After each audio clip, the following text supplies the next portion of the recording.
Assalamualaikum warahmatullahi wabarakatuh. Halo teman-teman, selamat datang di video kami. Kami kelompok 1 dari Prodi PGSD kelas B2 tahun angkatan 2021 IKIP Siliwangi ingin menjelaskan sedikit materi mengenai karakteristik ruang dan sumber daya alam serta keberagaman sosial budaya, etnis, bahasa, agama, dan ekonomi di Indonesia. Sebelumnya, perkenalkan anggota kelompok dari kelompok 1. Yang pertama ada Linda Aprilianti, Nur Hayati, Febrianti, Alivia Nur Fathani, Muhammad Rizky Saputra, Sukma Juliana Rukman, Risti Alfiani, dan Fani Fadilah. Selamat menyaksikan.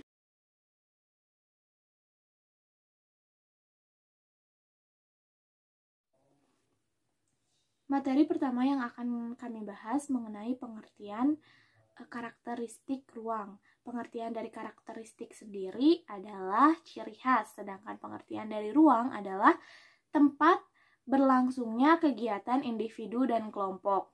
Jadi, pengertian karakteristik ruang adalah ciri khas lingkungan makhluk hidup. Berbicara mengenai karakteristik ruang akan berhubungan dengan lingkungan. Nah, lingkungan sendiri memiliki pengertian yaitu segala sesuatu yang ada di sekitar manusia yang mempengaruhi kehidupan manusia.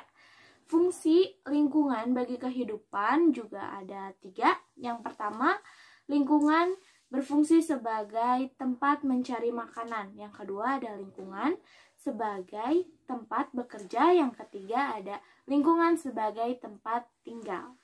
Selanjutnya, Ibu akan membahas mengenai karakteristik pantai. Karakteristik pantai sendiri ada 3. Yang pertama, kebanyakan masyarakat yang tinggal di pantai, di sekitar pantai, bermata pencaharian sebagai nelayan. Yang kedua, identik dengan udara yang panas, daerah yang panas. Yang ketiga, banyak tumbuhnya pohon kelapa di sekitar pantai. Pantai juga dapat dimanfaatkan sebagai tempat pariwisata. Banyak pantai di Indonesia yang sudah menjadi tempat pariwisata, bahkan sudah populer ke negara-negara lain. Yang kedua sebagai tempat pembuatan garam. Yang ketiga, tumbuhnya pohon kelapa dan pohon bakau. Yang keempat, hutan bakau menjadi pencegah abrasi dan gelombang laut. Nah, selanjutnya Ibu akan menjelaskan mengenai karakteristik dataran rendah. Sebelum ke karakteristik dataran rendah, kita harus tahu dulu dataran rendah itu apa sih? Dataran rendah adalah permukaan bumi datar yang terletak sekitar 200 meter di atas permukaan laut. Nah, selanjutnya kita ke karakteristik dataran rendah. Karakteristik dari dataran rendah yang pertama, masyarakat atau penduduk sekitar dataran rendah biasanya bekerja di bidang pertanian, peternakan, perkebunan, dan juga industri. Yang kedua, permukaan yang luas dan relatif datar berlawanan dengan dataran tinggi. Yang ketiga, tanahnya subur. Nah, ada juga manfaat dari dataran rendah. Yang pertama, pertanian. Seperti yang saya sebutkan sebelumnya, tanah yang subur menjadikan manfaat yang besar bagi penduduk dataran rendah untuk melakukan pertanian. Yang kedua, peternakan, dan yang ketiga, perumahan penduduk. Untuk selanjutnya yaitu ada karakteristik dataran tinggi. Nah, karakteristik dataran tinggi yaitu permukaan bumi yang terletak sekitar 500 meter dari atas permukaan laut. Nah, karakteristik dataran tinggi yaitu biasanya beriklim sejuk ya. Terus penduduknya lebih dominan ke perkebunan, seperti perkebunan gitu, seperti ada menanam teh, terus kopi, dan yang terakhir itu pertanian, karena biasanya di dataran tinggi itu tanahnya lumayan subur lah ya. Nah, manfaat itu sendiri pertanian dibuat terasering ya. Agar apa? Agar bisa mencegah terjadinya longsor. Nah, manfaat dataran tinggi bisa dimanfaatkan juga yang pertama itu untuk tempat rekreasi. Terus karena biasanya emang tempat dataran tinggi banyak diminati oleh wisatawan-wisatawan kayak gitu. Bisa dimanfaatkan dari udaranya, pemandangannya. Dan yang terakhir itu bisa dimanfaatkan untuk perkebunan karena tanahnya itu biasanya subur ya. Contoh karakteristik dataran tinggi bisa dilihat ya, berikut videonya.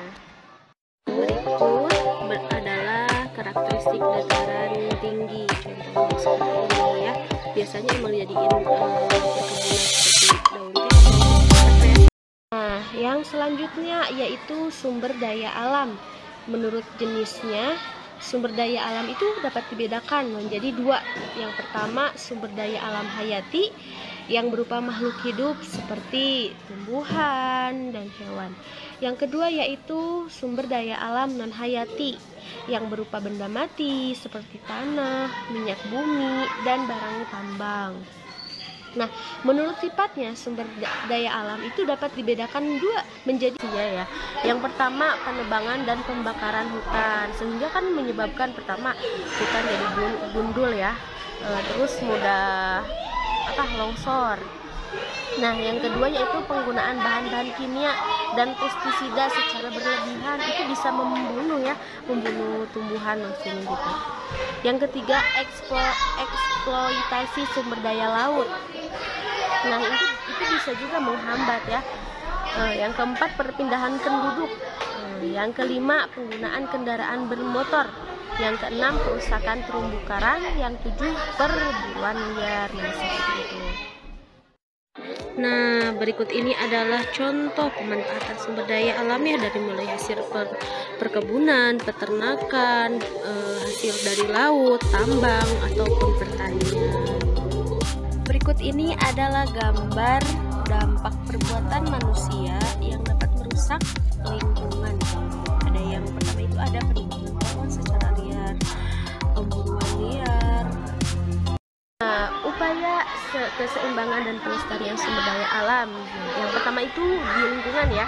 Di lingkungan itu bisa mengurangi produksi sampah rumah tangga. Nah, menghemat listrik, menghemat penggunaan air. Terus menghindari pemborosan bahan bakar, menghemat penggunaan kertas. Nah, untuk yang ada juga yang kedua yaitu di masyarakat, melakukan reboisasi ya. Nah, yang kedua menjaga kelestarian hutan. Nah, yang ketiga melindungi satwa langka. Yang keempat bijak dalam bercocok tanam. Maksudnya dalam menanam tumbuhan gitu. Gambar berikut ini adalah upaya untuk menjaga keseimbangan dan pelestarian sumber daya alam yang ada di lingkungan masyarakat.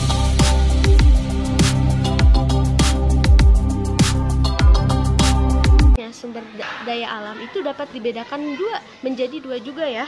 Yang pertama, sumber daya alam yang dapat diperbarui. Yang kedua, sumber daya alam yang tidak dapat diperbarui. Nah, untuk sumber daya alam yang dapat diperbarui dihasilkan kembali, yaitu dihasilkan kembali meskipun kita telah menggunakannya. Nah, untuk yang kedua yaitu sumber daya alam yang tidak dapat diperbarui. Berarti sumber daya alam yang tidak dapat diperbaharui lagi setelah kita menggunakannya itu tidak digunakan lagi. Nah, berikut ini adalah contoh gambar sumber daya alam hayati. Ada tumbuhan dan ada hewan. Nah, dan berikutnya itu ada sumber daya alam non hayati. Ada air, ada angin, tanah, dan hasil tambang. Seperti yang sudah saya jelaskan tadi. Nah, ya, ternyata sumber daya alam emang bisa dimanfaatkan ya. Sebenarnya banyak manfaatnya. Cuman di sini mungkin saya hanya sebagiannya saja ya yang mungkin saya ketahui saja. Pemanfaatan sumber daya alam, yang pertama hasil perkebunan ya. Hasil perkebunan itu biasanya dapat diolah lalu diperjualbelikan ya. Yang kedua itu hasil peternakan, dapat dikembangbiakan hingga tak akan habis walau sudah diolah menjadi makanan. Nah, untuk yang ketiga hasil laut dan peternakan, sama seperti hasil pertanian, tetapi hasil laut juga bisa biasanya sebagian bisa dijadikan hiasan ya, ada kerang laut kan biasanya jadi hiasan rumah gitu kan. Yang keempat itu hasil tambang. Nah, hasil tambang itu biasanya diperjualbelikan.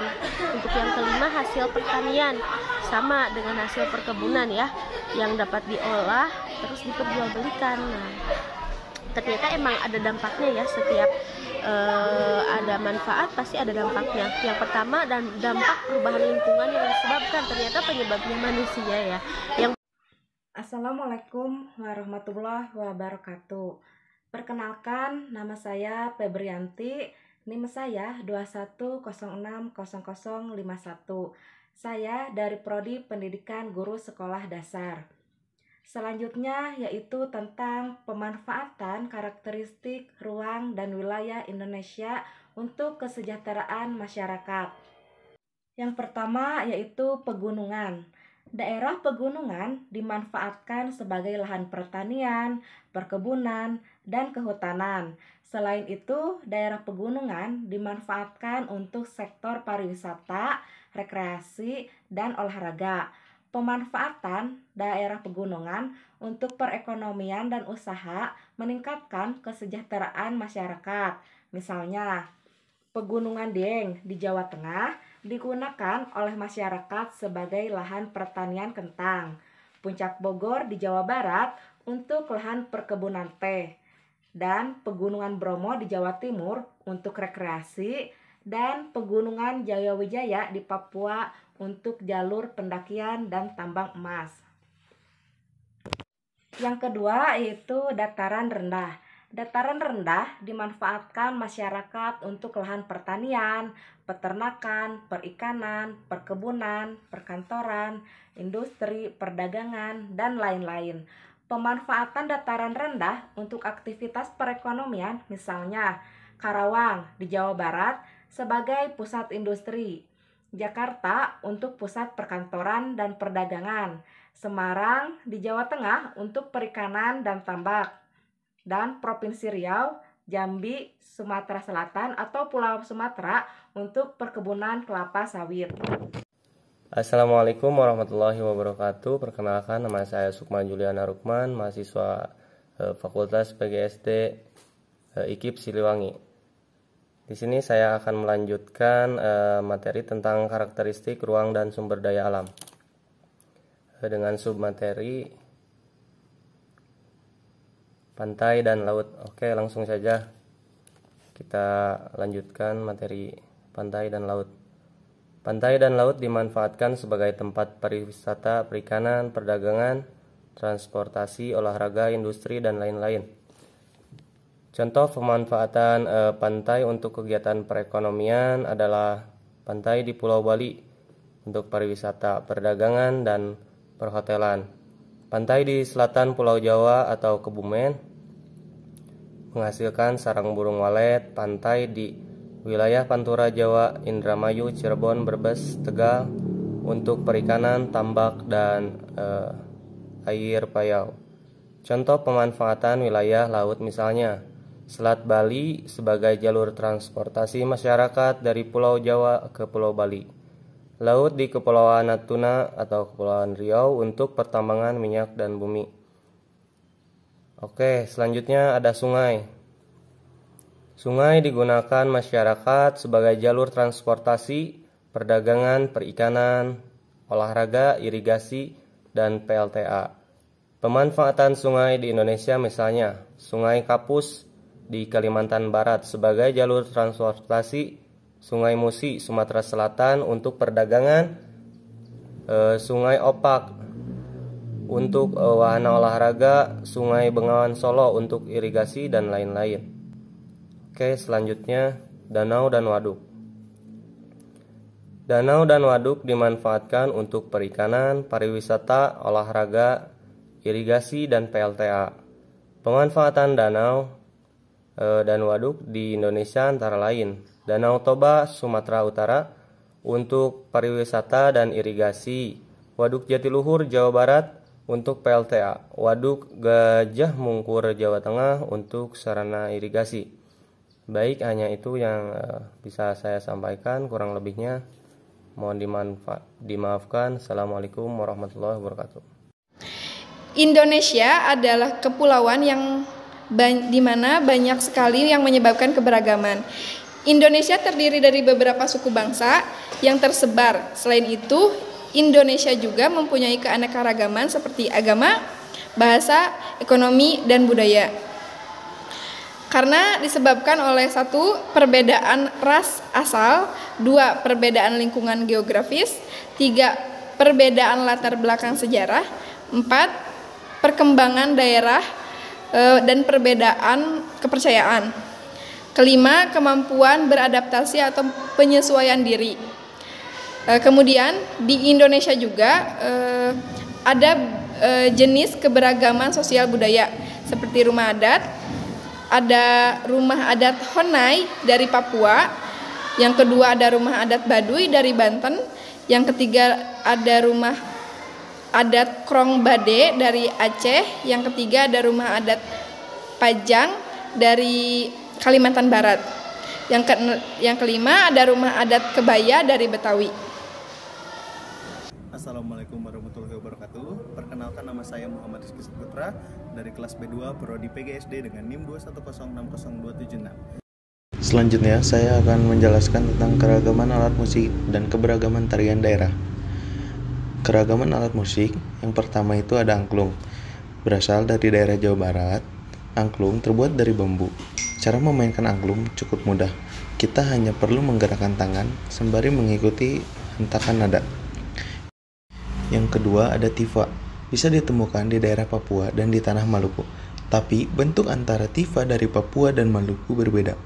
Tifa Papua memiliki pegangan di sisinya, sementara tifa Maluku hanya berbentuk tabung biasa tanpa pegangan.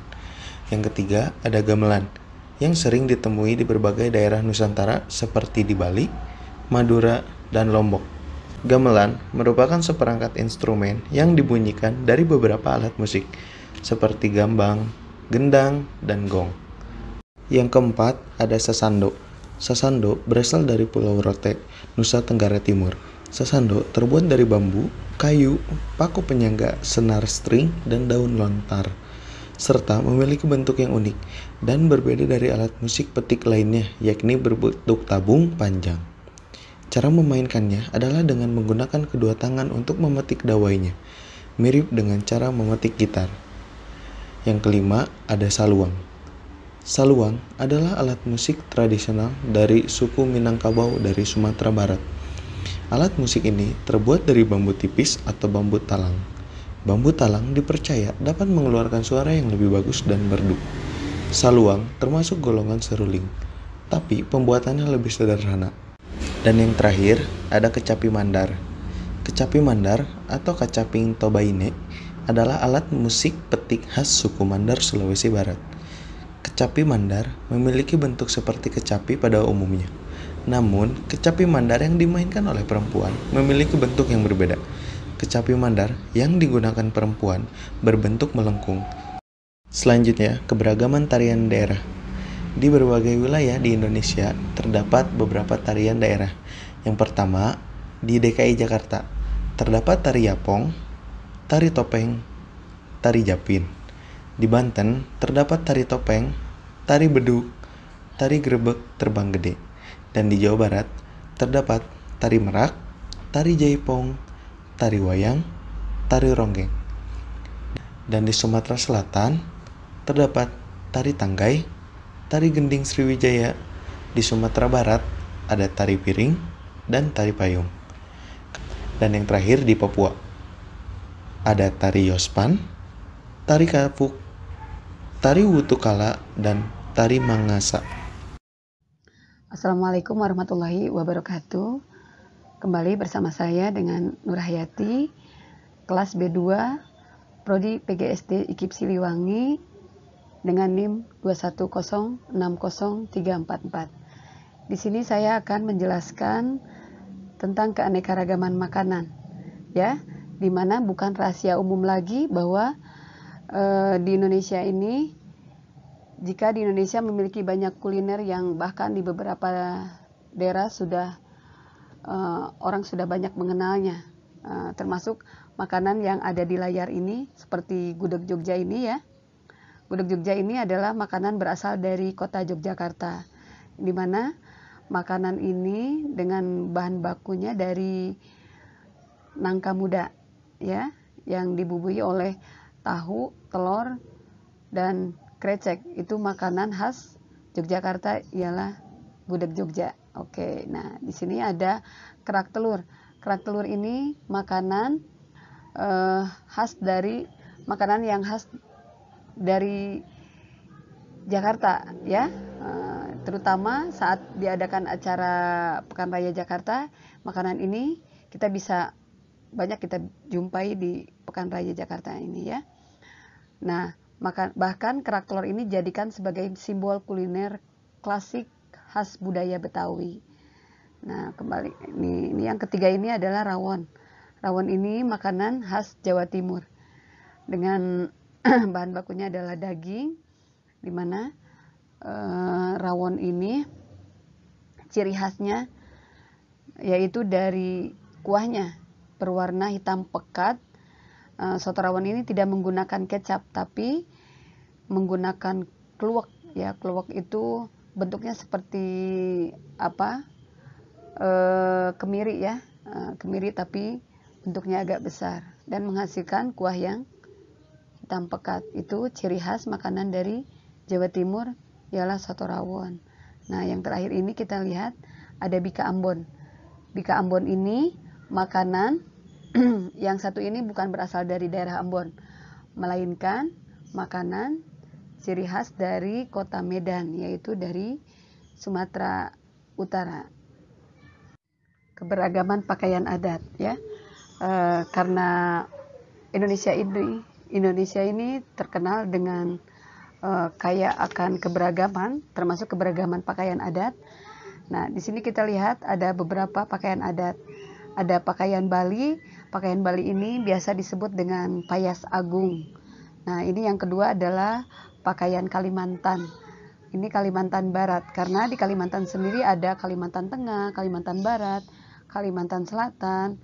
Nah, di sini yang ada di gambar ini adalah Kalimantan Barat, yaitu biasa disebut dengan pakaian King Baba untuk laki-lakinya, dan untuk perempuan adalah King Bibinge. Nah, yang ketiga ini pakaian dari Jawa Barat, yaitu pakaian kebaya. Di sini yang keempat ada pakaian dari Sulawesi Selatan, yaitu biasa disebut dengan pakaian atau baju bodo. Nah, yang dari Jambi sendiri ini, Jambi biasanya disebut dengan pakaian kurung tanggung. Kurung tanggung. Yang terakhir kita lihat ada dari Nusa Tenggara Timur. Pakaian Nusa Tenggara Timur ini pakaian adat suku Rote ya. Terpilih menjadi simbol pakaian adat di Provinsi Nusa Tenggara Timur di tingkat nasional karena memiliki model yang khas, sejarah, keunikan dan juga nilai filosofisnya yang terdapat pada busana tersebut. Kita bisa lihat ya, ini dari dari topinya. Keunikan tersebut terletak pada topi yang disebut ti'i langga. Nah, ti'i langga ini memiliki bentuk yang mirip dengan topi khas Meksiko, yaitu sombrero. Tapi topi ini merupakan aksesoris utama ya. Topi ini merupakan sebuah penutup kepala yang terbuat dari daun lontar kering. Nah, ini ya, keren banget ya, Masya Allah. Mungkin di provinsi yang lain masih banyak lagi keberagaman pakaian adat selain yang ada di gambar ini. Nah, selain keberagaman pakaian adat, di Indonesia juga ada keberagaman bahasa. Karena Indonesia itu dari Sabang sampai Merauke itu terdapat 34 provinsi. Dan mungkin di situ juga ada suku,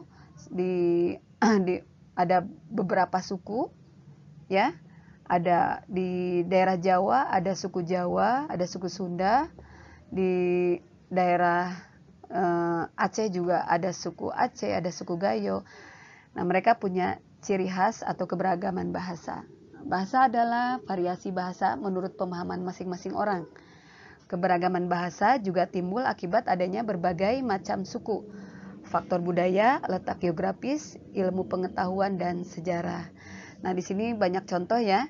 Ada contohnya di sini tertulis seperti bahasa Aceh, bahasa Gayo, bahasa Alas, bahasa Anek, bahasa Jamoe dan bahasa Singkil. Ini bahasa yang berasal dari daerah Aceh. Nah, ini ada bahasa Batak, bahasa Toba, bahasa Nias dan bahasa Karo. Ini bahasa yang berasal dari Sumatera Utara, ya. Dan banyak lagi. Di Indonesia itu kaya akan keberagaman. Selanjutnya itu keberagaman ekonomi yang ada di Indonesia. Ternyata banyak sekali keberagaman ekonomi yang ada di Indonesia. Itu didominasi dengan tempat wilayah masing-masing penduduk.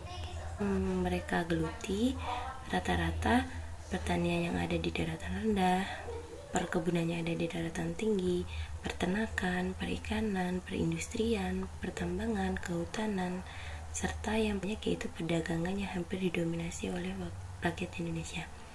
Untuk penjelasannya, mari kita simak video berikut ini. Contohnya sebagai berikut. Jenis usaha bidang ekonomi di Indonesia. Pertanian, banyaknya pekerja yang bertani. Beberapa cara bertani pun dilakukan seperti investigasi, ekstensifikasi, diversifikasi, dan rehabilitasi. Kedua yaitu perkebunan.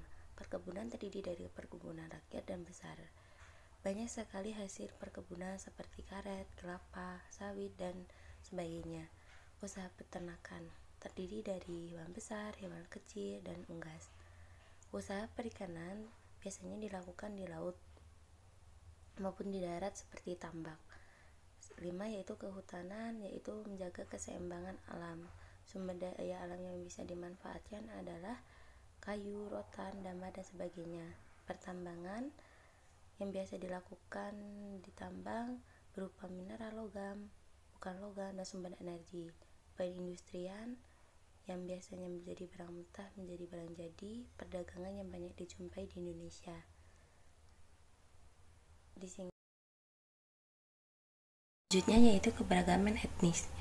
Karena Indonesia didominasi oleh wilayah yang luas serta penduduk yang banyak, keberagaman etnis juga berpengaruh dalam hal itu. Maka, berbeda-beda tempat juga ada istiadatnya. Mari kita simak video berikut ini. Misalnya, kita berada di Pulau Jawa, kita menemukan beberapa suku. Contohnya Jawa, Betawi, Sunda, Tengger, dan Baduy. Lanjut lagi, misalnya kita ke Sulawesi, kita akan menemukan suku Bugis, Toraja, Bentang, dan lain-lain. Ke Papua kita akan menemukan Asma, Dani, Bauzi, dan Amugeg. Ke Kalimantan kita menemukan suku Kutai, Banjar, Barau, Dayak, dan lain-lain. Sumatera, Aceh, Minang, Melayu, Batak, dan lain-lain. Selanjutnya yaitu keberagaman agama yang ada di Indonesia. Karena Indonesia memiliki toleransi yang sangat tinggi, maka dari itu Indonesia memiliki beberapa keanekaragaman. Agama yang diakui di Indonesia ada 6 agama, yaitu Islam, Konghucu, Hindu, Buddha, Kristen, dan Katolik. Mari kita simak video berikut ini. Ya, seperti Islam yang berkitab Al-Quran, beribadah di masjid, dan biasanya Islam punya hari raya Idul Fitri, Adha, Tahun Baru Hijrah, dan lain-lain. Kristen dan Katolik memiliki kitab suci yang sama, yaitu Alkitab, dan tempat ibadah yang sama, yaitu gereja, dan ibadah pun sama. Cuma mungkin perbedaannya pada pandangannya masing-masing. Keempat yaitu Hindu dengan kitab suci Weda, tempat ibadahnya Pura, hari raya Nyepi, Saraswati, dan Pagerwesi. Hindu biasanya kita temukan di Bali. Buddha, yaitu kitab suci Buddha adalah Tripitaka, tempat ibadahnya wihara, dan hari besarnya adalah hari Waisak, hari Asda, dan Kar. Kita sering menemukan umat Buddha beribadah di candi-candi. Sering kita lihat berada di daerah Jawa Tengah atau Pulau Bali. Selanjutnya yaitu Konghucu. Konghucu berkitab Si Wujang. Dan ibadah umat Konghucu yaitu kelenteng, tahun barunya Imlek, biasa kita temukan di beberapa kota yang ada di Indonesia.